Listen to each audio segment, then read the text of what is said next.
So That's do you right. want to pull up the S&P? Because I'm curious on your Sure. take, because that 100% retracement is interesting because we're almost at the 6-month mark for the year, and it's like, to start 2025, we probably are like almost at break even here, and Mhm. questioning where we're gonna go next. Yeah. So we can get into some technical. So this move that we're on, you can see. I'm going to zoom in here since we started this next, trend.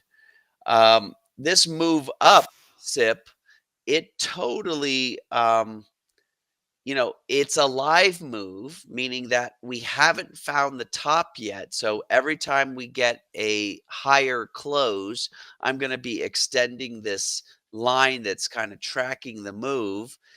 You can see my dotted line from when this trend started. This trend started on April 8th, but the most recent move started on April 21st. This is that rally move we've been talking about, but it isn't the direction of the trend, right? Um, the trend is what this trend is not considered mature yet, even. And what do I mean by mature? Well, in order for a trend to be mature, it has to have developed a channel. And a channel has a level of support and a level of resistance. And that support and that resistance have to be defined. A line needs 2 points to make it a line. So I need two tests of support and of resistance, and I don't have the one for resistance yet. So we don't classify this new trend as a mature trend yet. That's why you don't see my lines of support or resistance. So, yeah, the current move is a good move. It's a good up move. And if I pull up right here my rainbow analysis, you can see I'm in the green. So that's a really good up move. But the previous move was not a very good retracement move or retraction move. So again, I have to emphasize we've got a rally going on, but this is not the trend as we define it.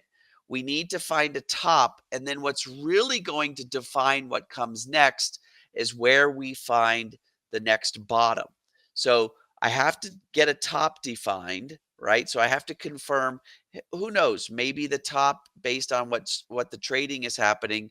Let me go ahead and I just noticed that on this particular drawing, I did not update it for yesterday's close, nor did I update the best fit trend line. There we go.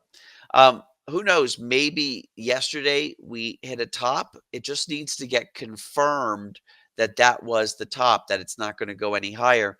But what I'm really got my eye on, SIP, is where do we go from here, right? Do we go about halfway this previous move? That would solidify for me that a new uptrend is actually forming, that we're actually going to have a mature trend and it's an up trend. It's not a sideways trend. If we pull back all the way, well, then I know that this was just a short term kind of excitement in the market movers, the ones that actually have the majority of the investments in there. They're thinking about, actually, recouping some of their profits, but then taking the market lower. So it really is what happens next that's going to give us clarity on maybe the next 3 to 6 months of trading.